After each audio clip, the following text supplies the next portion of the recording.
नमस्कार। आज हम डिस्कस करेंगे गिरिराज पत्रिका, जो कि हिमाचल प्रदेश की साप्ताहिक पत्रिका है। गिरिराज पत्रिका डिस्कस करेंगे, हिमाचल प्रदेश की साप्ताहिक पत्रिका है।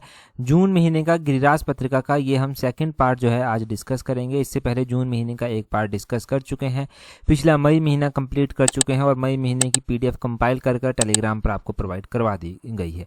टेलीग्राम पर ज्वाइन करने के लिए अपने टेलीग्राम से @allexam31 करके सर्च करना, आपको हमारा टेलीग्राम चैनल मिल जाएगा। अभी हम क्वेश्चन नंबर 1 से डिस्कशन को स्टार्ट करते हैं। बोलते हैं, विच ग्राम panchayat of Himachal Pradesh has been received the first prize in the category of socially just and socially secure panchayat in the recent national panchayat award ceremony. तो बोलते हैं कि हाल ही में राष्ट्रीय पंचायत पुरस्कार समारोह में हिमाचल प्रदेश की किस ग्राम पंचायत को सामाजिक रूप से न्यायपूर्ण एवं सामाजिक रूप से सुरक्षित पंचायत श्रेणी में प्रथम पुरस्कार प्राप्त हुआ है। देखिए कौन सी ग्राम पंचायत है जिसको फर्स्ट अवार्ड जो है वो मिला है।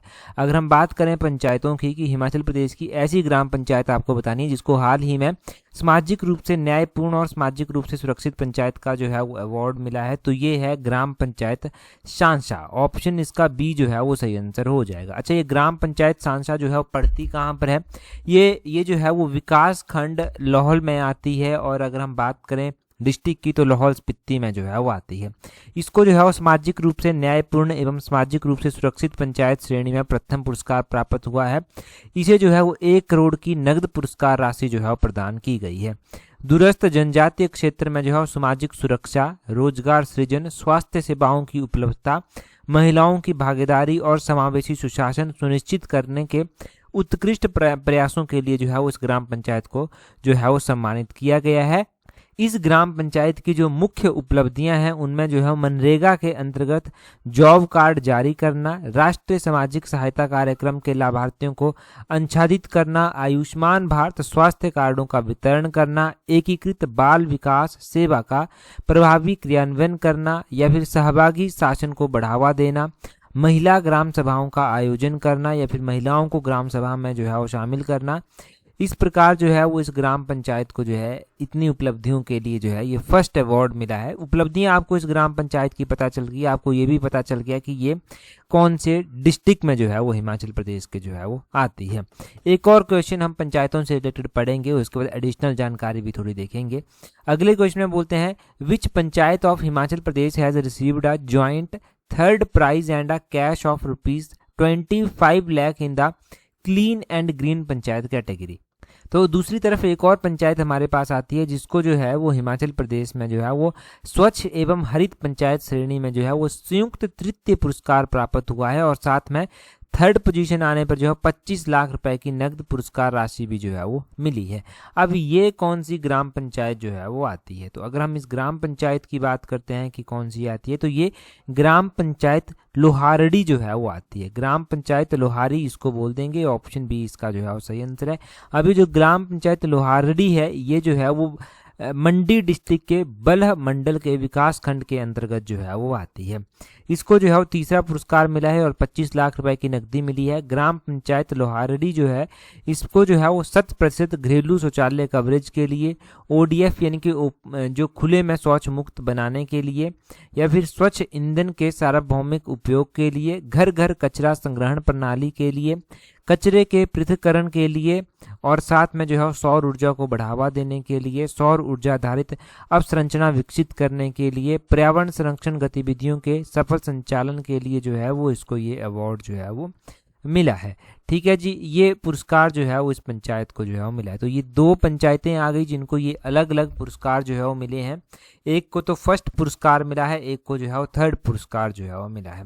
अगर हम पंचायतों की बात कर ही रहे हैं तो यहाँ पर हमारे लिए नेशनल पंचायती राज डे की बात करना भी जो है वो ज़रूरी है। ये जो नेशनल पंचायती राज डे मनाया जाता है ये कब जो है वो मनाया जाता है? हर साल ये 24 अप्रैल को मनाया जाता है। अब ये 24 अप्रैल को ही जो है वो 2026 में भी मनाया गया। 2026 में इसकी थीम रखी गई थी सशक्त, पंचायत सर्वांगीण विकास, यानी कि एम्पावर्ड पंचायत होलिस्टिक डेवलपमेंट जो है वो इसकी थीम जो है वो रखी गई थी।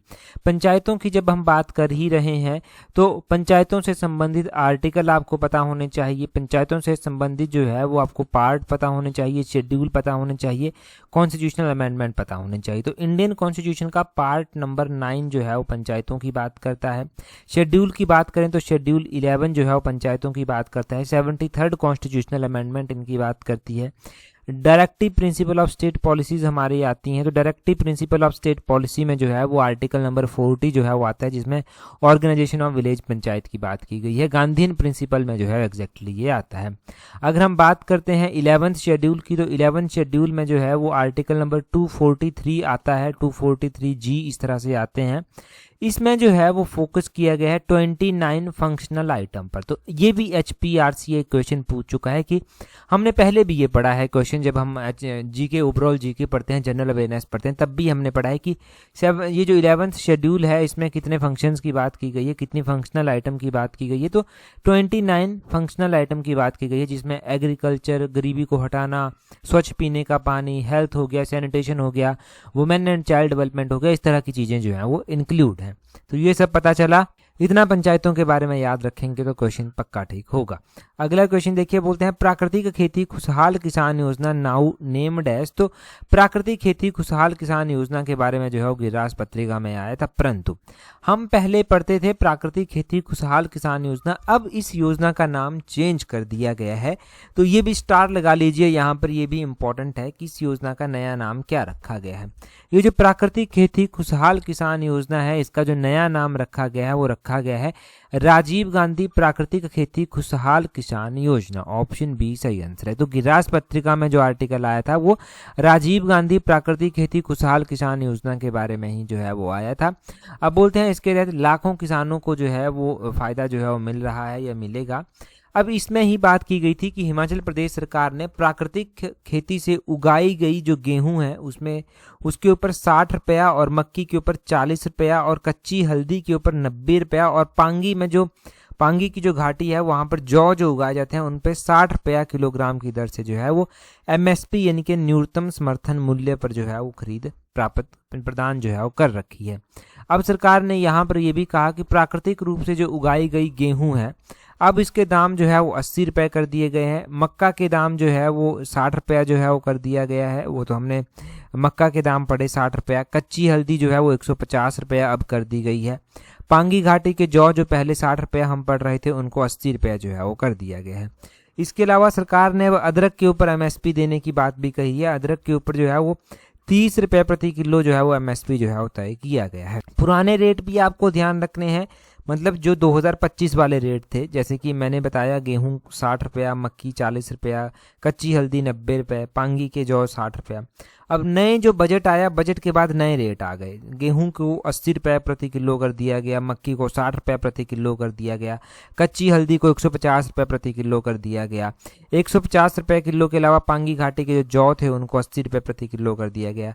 अदरक के ऊपर भी सरकार ने MSP देने की बात कही, 30 रुपये प्रति किलो की दर से MSP दिया जाएगा। सरकार ने यह भी कहा कि गाय के दूध को 61 रुपये और भैंस के दूध को 71 रुपये प्रति लीटर की दर से जो है वो खरीदा जाएगा। ये रेट जो है वो निर्धारित जो है वो किए गए हैं। ये सब हमने पढ़ा। ये हमने पिछले साल का भी क्यों पढ़ा और इस साल का भी क्यों पढ़ा, क्योंकि कई बार पिछले साल का पूछ लिया जाता है, तब भी आपको वो पता होना चाहिए। अभी तक HPRC ने पिछले साल के क्वेश्चन भी पूछे हैं, इस साल के कम पिछले साल के ज़्यादा आ रहे हैं, परंतु अब धीरे धीरे जो है वो इस साल के ज़्यादा पूछे जा रहे हैं। परंतु आपको दोनों तरह से पता होना चाहिए। जब तैयारी कर रहे हैं तो आपकी तैयारी जो है वो कॉम्प्रिहेंसिव होनी चाहिए, दोनों तरफ से आपको चीज़ों का पता होना चाहिए। अब देखिए यहाँ पर लिखा गया है कि हिमाचल प्रदेश सरकार ने जो है वो प्राकृतिक खेती खुशहाल किसान योजना सस्टेनेबल एग्रीकल्चर को डेवलप करने के लिए चलाई थी। इसमें नॉन केमिकल जो होंगे, यानी कि केमिकल इसमें इस्तेमाल नहीं होगा, लो कॉस्ट जो है वो सरकार जो किसानों की आएगी, और ये जो प्राकृतिक खेती होगी ये एनवायरनमेंट फ्रेंडली भी जो है वो होगी। अब यही प्राकृतिक खेती खुशहाल किसान योजना जो है वो सरकार ने 2018-19 में जो है वो स्टार्ट की गई थी। अब इसको नाम जो है वो राजीव गांधी प्राकृतिक खेती खुशहाल किसान योजना जो है वो दे दिया गया है। इसका एम ये है कि इसमें जो है वो 9.61 लैक फार्मिंग जो फैमिलीज हैं उनको जो है वो जोड़ना है। अब बोलते हैं फेस्ड मैनर में इसको प्रमोट किया जा रहा है ड्यूरिंग दिस ईयर, यानी कि जो ईयर चला हुआ था उसके दौरान जो है, यानी कि 2025-26 के इकोनॉमिक सर्वे के अकॉर्डिंग अगर हम देखें तो 2178.52 क्विंटल ऑफ द मेज और 744 फार्मर्स और 99.74 क्विंटल बारले, यानी कि पांगी का जो बारले है वो जो है वो इसके तहत प्रोक्योर जो है वो किया गया। तो यही सब लिखा गया है। हमें तो वही चीज़ें ध्यान रखनी है जो एग्ज़ाम पॉइंट ऑफ व्यू से हमारे लिए इम्पोर्टेंट है, ये एग्ज़ाम में जो है वो जहाँ से क्वेश्चन बन सकता है। तो ये सारा क्लियर हो गया प्राकृतिक खेती खुशहाल किसान योजना के बारे में। इतना सब यहाँ से पता चला आपको। नेक्स्ट क्वेश्चन देखते हैं हमारे पास। नेक्स्ट क्वेश्चन में जो है क्या पूछा गया है। अगला क्वेश्चन हम डिस्कस करें उससे पहले देखिए, अगर आप तैयारी कर रहे हैं अपने अपकमिंग HPRC के पेपर 1 के लिए, आपने असिस्टेंट प्रोफेसर का एग्ज़ाम भरा है या फिर कोई और एग्ज़ाम भरा है, आपको पता है कि अपॉर्चुनिटी बहुत अच्छी है। ये जो असिस्टेंट प्रोफेसर का है इसमें कैपिंग बहुत ज़्यादा है। कैपिंग का मतलब कि नेट सेट क्वालिफाई होना चाहिए, तो हर एक बच्चा तो नेट सेट क्वालिफाई नहीं होगा। जैसे टेट मोस्टली क्वालिफाइड होते हैं, परंतु चलो फिर भी कंपटीशन तो फाइट करना पड़ेगा। अब इसमें पेपर 1 में जो है वो आपको जो है वो पास होना ज़रूरी है। तो अगर आप पेपर 1 में आपको दिक्कत आ रही है, आप पेपर 1 को अच्छे से कवर करना चाहते हैं, तो आप हमारी पेपर 1 वाली टेस्ट शीट्स के साथ जो है वो जुड़ सकते हैं। पेपर 1 की टेस्ट शीट्स का लिंक जो है वो नीचे डिस्क्रिप्शन बॉक्स कमेंट बॉक्स में जो है वो दिया गया है। हाँ, दूसरी ओर अगर आप तैयारी कर रहे हैं HPRC के जनरल अवेयरनेस वाले सेक्शन के लिए, आपको पता है कि HPRC में इस बार जो है सब्जेक्ट वाइज पोस्टें जो है वो निकाली गई हैं। अब HPRC में ये सब्जेक्ट वाइज अगर आपको पोस्टें जो है वो निकाली गई हैं, तो आपको पता है कि यहाँ पर भी फिल्टर लग गए हैं। किसी सब्जेक्ट में बच्चे कम हैं, किसी में बहुत कम हैं, किसी में थोड़े ज़्यादा हैं। तो अब अगर आपको ये एग्ज़ाम अच्छे से क्लियर करना है, इस एग्ज़ाम के लिए तैयारी करनी है, जनरल अवेयरनेस वाले सेक्शन की इंपॉर्टेंस आप समझते हैं, क्योंकि यहाँ पर मेरिट भी बनेगी। पेपर 1 में जहाँ पर नेगेटिव मार्किंग है, यहाँ पर नेगेटिव मार्किंग नहीं है। तो आप जनरल अवेयरनेस के लिए भी हमारी टेस्ट शीट्स के साथ जुड़ सकते हैं। जनरल अवेयरनेस की टेस्ट शीट्स का लिंक नीचे डिस्क्रिप्शन बॉक्स कमेंट बॉक्स में दिया गया है। अगला क्वेश्चन देखिए क्या बोलते हैं। नेक्स्ट क्वेश्चन में बोलते हैं what percentage of subsidy will be provided on the purchase of diesel bus under the Rajiv Gandhi self employment startup phase 4। तो बोलते हैं कि अब ये जो राजीव गांधी स्वरोजगार स्टार्टअप योजना थी, इसका फेज 4 जो है वो चल चुका है, मतलब चौथा चरण जो है वो इसका चलाया भी गया है। अब बोलते हैं कि जो फेज 4 है ना, इस फेज 4 के तहत जो है बोलते हैं कि अगर कोई डीजल बस खरीदता है तो डीजल बस खरीदने पर जो है वो कितनी सब्सिडी जो है वो दी जाएगी। तो डीजल बस खरीदने पर जो सब्सिडी सरकार ने निर्धारित की है वो 30% की सब्सिडी जो है वो निर्धारित की है। कितनी? 30%। इसका ऑप्शन ए जो है वो सही आंसर हो जाएगा। अच्छा, अगर हम इस राजीव गांधी स्वरोजगार स्टार्टअप योजना के चौथे चरण के बारे में बात करते हैं, तो क्यों ये चर्चा में आया, ताकि जो हम इसको डिस्कस कर रहे हैं, अभी मंत्रिमंडल के द्वारा यानी कि कैबिनेट के द्वारा राजीव गांधी स्वरोजगार स्टार्टअप योजना के चौथे चरण को आरंभ करने की मंजूरी दी गई है, इसलिए ये चर्चा में आया। और इस योजना के तहत जो पात्र लाभार्थी हैं उनको अगर वो इलेक्ट्रॉनिक बस खरीदते हैं, इलेक्ट्रॉनिक बस मतलब ई बस अगर वो खरीदते हैं, तो उनको 50% सब्सिडी जो है वो दी जाएगी। ऑन द अदर हैंड अगर वो डीजल बस खरीदते हैं तो डीजल बस पर 30% सब्सिडी दी जाएगी। इससे सरकार कहती है कि स्वरोजगार को भी बढ़ावा मिलेगा और सार्वजनिक परिवहन सेवाएं भी जो है वो मजबूत होंगी। ठीक है, तो ये बात जो है वो चर्चा में आई। पता चल गया ना कि क्यों ये राजीव गांधी स्वरोजगार स्टार्टअप योजना जो है वो चर्चा में जो है वो आई। हम यहाँ से क्या कुछ और भी जान सकते हैं क्या? इसके बारे में क्वेश्चन एग्जाम में पूछे गए हैं, बिल्कुल इसके ऊपर जो है वो क्वेश्चन एग्जाम में जो है वो पूछे गए हैं, तो इसलिए आपने ध्यान रखना है। अभी फेज 4 के बारे में, अभी फेज 4 को तो मंत्रिमंडल ने अभी मंजूरी दी। आई थिंक जो क्वेश्चन पूछा गया था वो फेज 3 के बारे में कुछ पूछा गया था कि कितनी सब्सिडी जो है वो दी जाती है। पता चल गया कि अभी कितनी कितनी सब्सिडी दी जाती है। अगर हम राजीव गांधी स्वरोजगार स्टार्टअप योजना के बारे में स्टार्टिंग से बात करते हैं, तो ये जो राजीव गांधी स्वरोजगार स्टार्टअप योजना है, जिसको अंग्रेजी में Rajiv Gandhi self employment startup scheme बोलते हैं, ये 2023 की है। इसको नोटिफाई जो सरकार के द्वारा किया गया था वो 1 जनवरी 2024 को जो है वो नोटिफाई किया गया था। इसका जो एम था, मुख्य एम, वो यही था कि प्रमोट करना है सेल्फ एम्प्लॉयमेंट को, एंटरप्रेन्योरशिप को जो है वो प्रमोट करना है, युवाओं को जो है वो अपने पैरों के ऊपर खड़ा करना है कैसे भी कर, यही इसका जो है वो मुख्य एम था। अब बोलते हैं during the financial year 2025-26 subsidy of ₹3.95 crore has been provided. इसमें जो है वो बोलते हैं फाइनेंशियल ईयर 2025-26 में अगर हम बात करें मंथ के हिसाब से, तो दिसंबर 2025 तक जो है वो सरकार ने 3.95 करोड़ जो है वो इतनी सहायता जो है वो प्रोवाइड की, इतनी सब्सिडी जो है वो प्रोवाइड की। अब एचपी पब्लिक सर्विस कमीशन जो क्वेश्चन पूछता है वो ये क्वेश्चन पूछ लेता है कि कितने एप्लीकेंट्स को जो है वो सहायता, ये सब्सिडी जो है वो दी गई। तो ये 56 एप्लीकेंट्स को जो है वो टोटल 56 एप्लीकेंट्स को जो है वो सब्सिडी जो है वो दी गई है। ये भी ध्यान रखना है क्योंकि पब्लिक सर्विस कमीशन के क्वेश्चन पूछने का पैटर्न थोड़ा सा अलग है। पिछले पेपर 1 हमने जितने भी एनालाइज किए हैं, अभी तक जितने भी बच्चों की सिलेक्शन भी हो चुकी है, स्क्रीनशॉट भी आपके साथ शेयर की हैं, तो उन्होंने जो है वो इन चीज़ों के ऊपर ज़्यादा फोकस किया जो उनको बाकी बच्चों से आगे जो है वो ले गया है। तो इन्हीं चीज़ों के ऊपर ज़्यादा फोकस करना है, जहाँ पर याद रख सकें वहाँ पर याद रखना है, जो नोट करना होगा वो नोट भी करना है अपने हिसाब से। आगे बोलते हैं, what was the main theme of the Mahanati to be organised under the international Shimla summer festival 2026। तो अभी जो है वो शिमला में अंतर्राष्ट्रीय ग्रीष्मोत्सव जो है वो हुआ। तो अंतर्राष्ट्रीय शिमला ग्रीष्मोत्सव में बोलते हैं 2026 में ये हुआ। यहाँ पर एक महानाटी का आयोजन किया गया। इस महानाटी की जो है वो थीम क्या रखी गई थी? अब ये जो महानाटी यहाँ पर आयोजित की गई, इसकी थीम रखी गई थी माँ कर कर, MAA कर कर, यानी कि mother against abuse and addiction, इसकी जो है वो थीम रखी गई थी। ऑप्शन बी जो है वो इसका सही आंसर जो है वो हो जाएगा। थोड़ा हम डिटेल से जान लेते हैं शिमला जो ग्रीष्मोत्सव हुआ उसके बारे में, शिमला जो समर फेस्टिवल हुआ उसके बारे में कि क्या क्या बातें यहाँ से निकल कर आई। देखिए, ग्रीष्मोत्सव में जो है वो नशा उन्मूलन थीम जो है वो रखी गई। एक महानाटी का आयोजन भी जो है वो किया गया।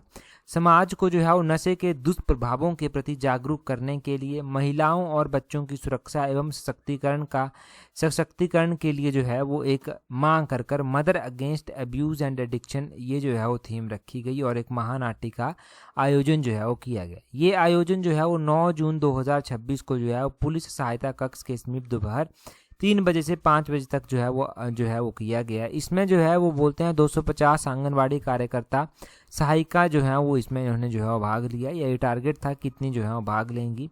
अब यहाँ पर आपको पता चल गया इस अभियान का जो मूल संदेश था वो था माँ की ममता समाज की शक्ति है। ये जो है वो इसका जो है वो एक मूल जो है वो उद्देश्य था। अब इसमें इसी आर्टिकल में बात की गई थी चाइल्ड हेल्पलाइन नंबर की। तो चाइल्ड हेल्पलाइन नंबर जो है वो 1098 है। महिला हेल्पलाइन नंबर की बात भी की गई थी। महिला हेल्पलाइन नंबर जो है वो 181 है। इन सेवाओं की बात जो है वो जनरली यहाँ पर जो है वो की गई थी। चलो इतना आप याद रख लेंगे। हम महिलाओं के बारे में भी बात कर रहे हैं, तो हम थोड़ा सा जो है वो यहाँ से थोड़ा सा मुड़ेंगे और हम 2011 की जनगणना की ओर जो है वो चले जाएंगे, क्योंकि ऐसा भी क्वेश्चन एक एग्जाम में जो है वो पूछा गया था। अभी बोलते हैं 2011 की जो जनगणना हुई उसके अकॉर्डिंग जो है वो हिमाचल प्रदेश में जो है महिलाओं की जनसंख्या जो है वो कितनी है, ये आपको जो है वो बताना है। अगर हम बात करते हैं 2011 की जनगणना के अनुसार, तो आपको ध्यान रखना है कि 2011 की जनगणना के अनुसार जो है जो पूरे हिमाचल की पॉपुलेशन है वो है 68,64,602। ये पूरे हिमाचल की पॉपुलेशन है। इसमें से जो मेल पॉपुलेशन है वो कितनी है? मेल पॉपुलेशन ध्यान रखना है 34,81,873 है। फीमेल पॉपुलेशन कितनी है? फीमेल पॉपुलेशन है यहाँ पर 33,82,729। तो ये मेल पॉपुलेशन है, ये फीमेल पॉपुलेशन है। ये दोनों आपको जो है वो ध्यान रखनी है। इनके ऊपर एग्जाम में क्वेश्चन बन सकते हैं या फिर बने भी हैं क्वेश्चन। अगला क्वेश्चन देखिए, बोलते हैं keeping in mind the increasing incidence of natural disaster and the serious threats posed by them, which scheme has been launched by Himachal Pradesh government to ensure public safety and effective disaster management। तो बोलते हैं प्राकृतिक आपदाओं की बढ़ती घटनाओं को इनसे जो उत्पन्न गंभीर खतरे हैं उनको ध्यान में रखते हुए जन सुरक्षा एवं प्रभावी आपदा प्रबंधन सुनिश्चित करने के लिए हिमाचल प्रदेश सरकार ने जो है वो कौन सी योजना जो है वो शुरू की है? तो इसमें हिमाचल प्रदेश सरकार के द्वारा जो योजना स्टार्ट की गई है, यहाँ पर 4 ऑप्शन दिए गए हैं कि HP शिबा योजना है, HP rescue, HP ready, HP आत्मा। तो ये HP रेडी योजना जो है वो सरकार ने जो है वो स्टार्ट जो है वो की है। कौन सी? HP रेडी योजना जो है वो सरकार ने जो है वो शुरू की है। HP रेडी परियोजना से जो है वो आपदा न्यूनीकरण और पुनर्वास प्रणाली जो है वो मजबूत की जाएगी, ये बात सरकार ने कही। हिमाचल प्रदेश, इसका जो पूरा नाम है वो क्या है? HP से तो हिमाचल प्रदेश बन गया। रेडी की अगर हम बात करते हैं कि रेडी से जो है वो क्या बनता है, तो रेडी से मतलब बनता है resilient action for development and disaster recovery. क्या बनता है? Resilient action for development and disaster recovery, ये जो है वो बनता है। इस योजना के तहत सरकार ने जो है 2688 करोड़ रुपए जो है वो इस जो है वो स्टार्ट किया है, या फिर 2688 करोड़ रुपए की सहायता से जो है ये योजना जो है वो शुरू की गई है। इस परियोजना की जो अवधि रहेगी वो जनवरी 2026 से जो है वो नवंबर 2030 तक रहेगी। मतलब ये परियोजना जनवरी 2026 से नवंबर 2030 तक जो है वो लागू की जाएगी।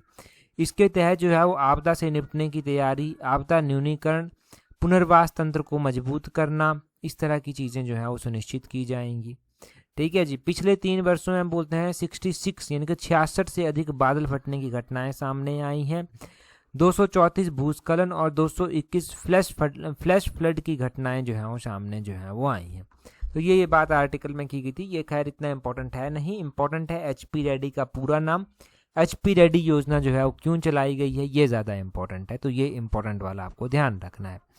अगले क्वेश्चन में बोलते हैं the state of art fisheries training centre supported by NABARD under FAIDF is being established at which location in Himachal Pradesh. तो बोलते हैं कि FAIDF के अंतर्गत नाबार्ड द्वारा समर्थित अत्याधुनिक मत्स्य प्रशिक्षण केंद्र हिमाचल प्रदेश में कहाँ स्थापित किया जा रहा है।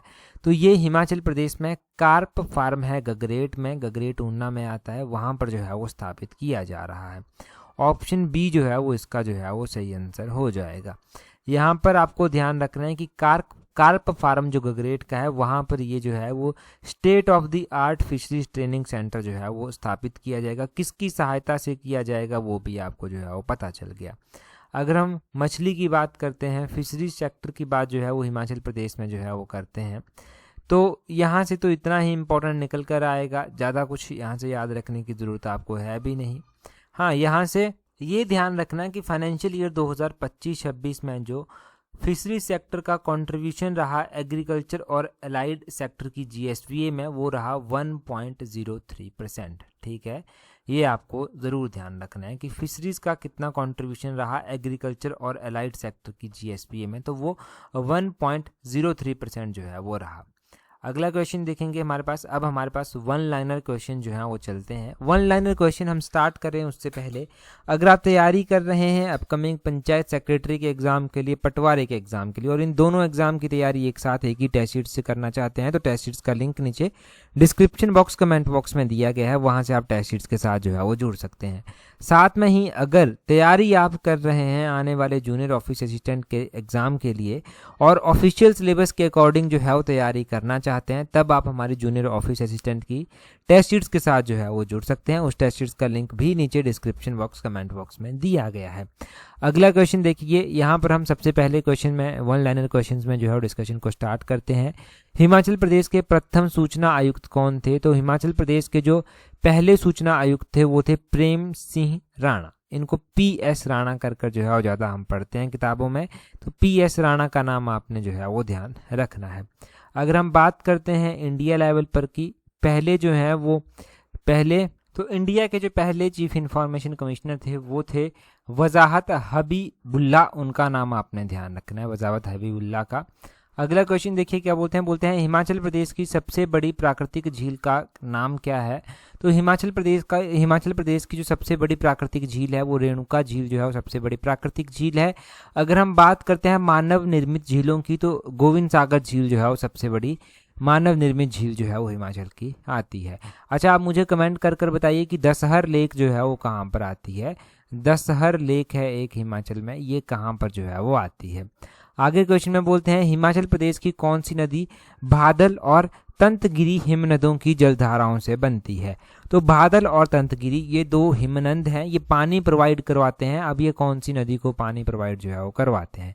तो रावी नदी को जो है ये पानी प्रोवाइड करवाते हैं। रावी नदी का आपको पता है कि चंबा शहर जो है वो रावी नदी के किनारे जो है वो स्थित है। अगला क्वेश्चन देखिए, बोलते हैं कांगड़ा चित्रकला शैली का केंद्रीय विषय क्या है? तो कांगड़ा चित्रकला शैली जो है वो इसका जो केंद्रीय विषय है, जो इसकी सेंट्रल थीम है वो है राधा कृष्ण की प्रेम कहानियाँ। राधा कृष्ण जी की प्रेम कहानियों के ऊपर जो है ये सारी पेंटिंग्स आपको जो है वो देखने को मिलेंगी। तो ये कांगड़ा चित्र कला शैली का जो है वो मुख्य विषय है। आगे बोलते हैं हिब्रा जल विद्युत परियोजना, बोलते हैं हिमाचल के किस भाग में स्थित है, तो ये हिब्रा परियोजना चंबा में जो है वो स्थित है। राज्यसभा के प्रथम उपसभापति कौन थे, तो राज्यसभा के प्रथम उपसभापति जो है वो SV कृष्णा मूर्ति थे। अच्छा, प्रेजेंट टाइम में जो है वो आपने मुझे कमेंट कर कर बताना है कि राज्यसभा के उपसभापति कौन है। चलिए ये आप कमेंट कर कर बता दीजिए, आपके लिए थोड़ा सा रिवीजन हो जाएगा। आगे बोलते हैं विश्व जैव विविधता दिवस जो है वो कब मनाया जाता है। यहाँ पर बात वर्ल्ड बायोडाइवर्सिटी डे की जो है वो की जा रही है कि ये जो है वो कब मनाया जाता है। तो ये मई महीने की 22 तारीख को जो है वो मनाया जाता है। अगर हम बात करते हैं कि 2026 में भी ये मनाया गया, 2026 में इस दिन की थीम क्या रखी गई थी, तो इसकी थीम रखी गई थी acting locally for global impact. यहाँ पर चाहे लिख भी देते हैं इस थीम को, acting locally for global impact, ये इसकी थीम जो है वो रखी गई थी। तो ठीक है, ये थीम ध्यान रखना। आगे बोलते हैं भूमध्य सागर एवं अटलांटिक सागर को कौन सा जल डमरू मध्य पृथक करता है, तो ये जिब्राल्टर आ जाता है, जिसको जिब्राल्टर बोलते हैं। ये जो है भूमध्य सागर और अटलांटिक सागर को जो है वो पृथक करता है।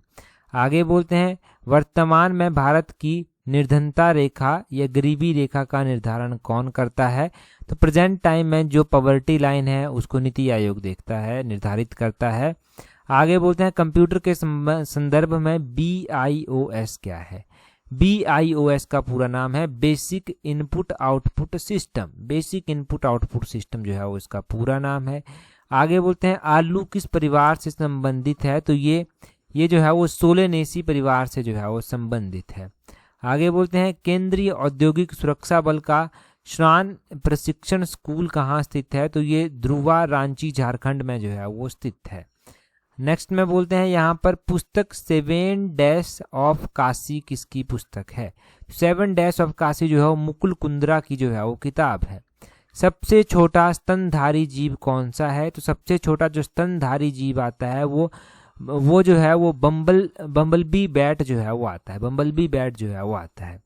नेक्स्ट में बोलते हैं कि किस भारतीय राज्य ने अंग्रेजी के अलावा खासी और गारो भाषाओं को राज्य की आधिकारिक भाषा के रूप में अपनाने की घोषणा की है, तो ये मेघालय स्टेट ने जो है वो की है। ये हमने करंट अफेयर में भी शायद पढ़ रखा है।